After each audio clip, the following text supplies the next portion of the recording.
Hey guys, so we're going on to the next question. Which graph represents 9 times x minus 5 is equal to negative 15y? Wow.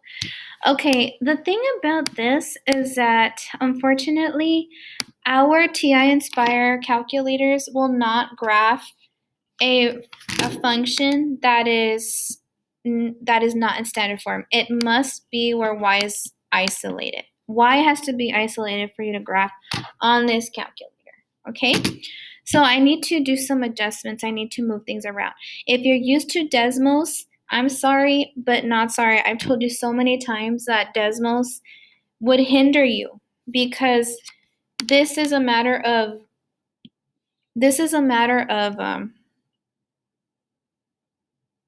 writing in standard form in order for you to use this. And this is all you're gonna have, okay? This is all you're gonna have.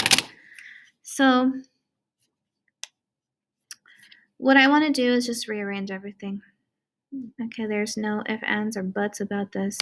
I got 9x minus 5 is equal to negative 15y. Hey, that's not too bad. That's not too bad because all I need to do is shift over the negative 15 to the other side. So the opposite of multiplication, of multiplying by negative 15, is to divide by negative 15. Remember, I'm doing inverse operations to move things around. So I'm going to divide this whole entire thing by negative 15. Guys, I isolated y. See, that's not bad. That's easy. It was just a one-shot deal. You guys, this was so easy. Okay, so your question is probably like, okay, Ms. Prater, you're saying this is easy, so what do I do next? Once I have isolated y, even though it's not necessarily in standard form, actually your calculator will graph this. So, hooray. I'm going to go ahead and go into my main screen. I think this is a calculator because my battery is low. Okay, I'm going to go into my main screen and I'm going to select this graph. Okay, or you can use this graph here. You can use your cursor to get there. Can use my little cursor to get there. Click on graph there or click on graph here. Doesn't matter. It'll be the same thing. So, okay, open a book graph. F of x, in other words, is y. Okay, so y is equal to what? Even though y is on the left, the right side, it's okay. I could just move it to the other side. So I'm just going to type this part in. I'm going to do this whole thing the way it shows. Okay, and that's not difficult. What I have to identify first is how is this set up? This is set up as a fraction. So, and don't be afraid of that. We can totally pull a fraction tool from this little thing right there. Remember my favorite little toolbar right there. Click on that. Use my arrow keys to get to that fraction. There it is. Enter. So I'm going to put at the top the 9 parentheses x minus 5. That's so easy. 9 parentheses x minus 5. At the bottom, I'm going to put negative 15. So I used my arrow keys to get to that point. So I was at the top. So you can move all over wherever you want. So don't be afraid to move all over. Oops. Don't be afraid to use your arrow keys to move where you need to move. So I'm going to just move it down and do negative 15. This is the beauty of our calculator. Now I'm going to press enter. Guys, look at that. That's easy. Now, if you just want to locate the y-intercept, I think, honestly, all of these have different y-intercepts. Letter A has a y-intercept of positive 3. That's positive 3. Y-intercept positive. This has a y-intercept of negative 3. This has a y-intercept of positive 3. Uh-oh, we have two with the same y-intercepts. And this one is negative 3. Okay, I'm going to first check what y-intercept this is. Okay, I'm going to do menu. I pressed menu, and then I'm going to go to trace.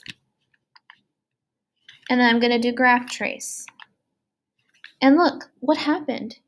Look at what happened. It literally started at my y-intercept. And it shows that it's at +3. So I know I can eliminate D and eliminate C because those were negative. The only difference is that there's A and B with 2 different slopes.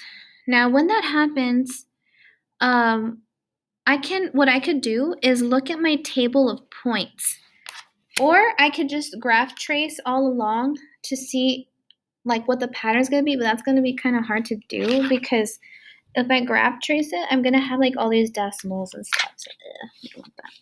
So what I want to do is I'm gonna press menu right here, menu, and then I'm gonna go down to where it says table. I've selected table and I'm gonna press split screen. And this is much clearer. It tells me when X is 1, what is Y? When X is 1, y is 2.4. So I'm gonna check that out. When X is 1, here's a 1. Y is 2.4. 2.4. Does that look like 2.4 to me? Kind of does. I'm gonna check this other graph. When X is 1, Y is 2.4. Okay, so let's look at this. Oops! Ah! Just happened. Yay, it saved. Okay, so like this right here is incorrect because when X is 1, Y is 1 point something, like 1.2. And this is correct because when X is 1, Y is 2.4 from what it looks like. So I'm gonna check another point.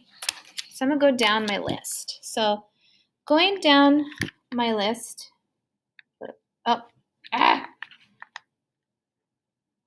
no. Okay, here it is. When okay, what I accidentally did was I went back to my home screen, and when I clicked graph, it opened a new graph. But as you can see here, all these tabs are saved.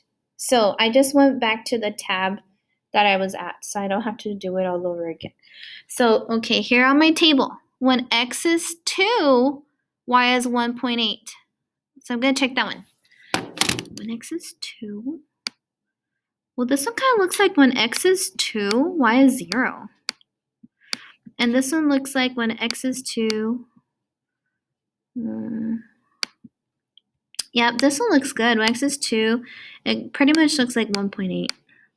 So you see how this table, pulling up a table from your equation, from your graph, is better to check. It's better to check like this than to graph trace. So the table helped me to see that the answer was letter A.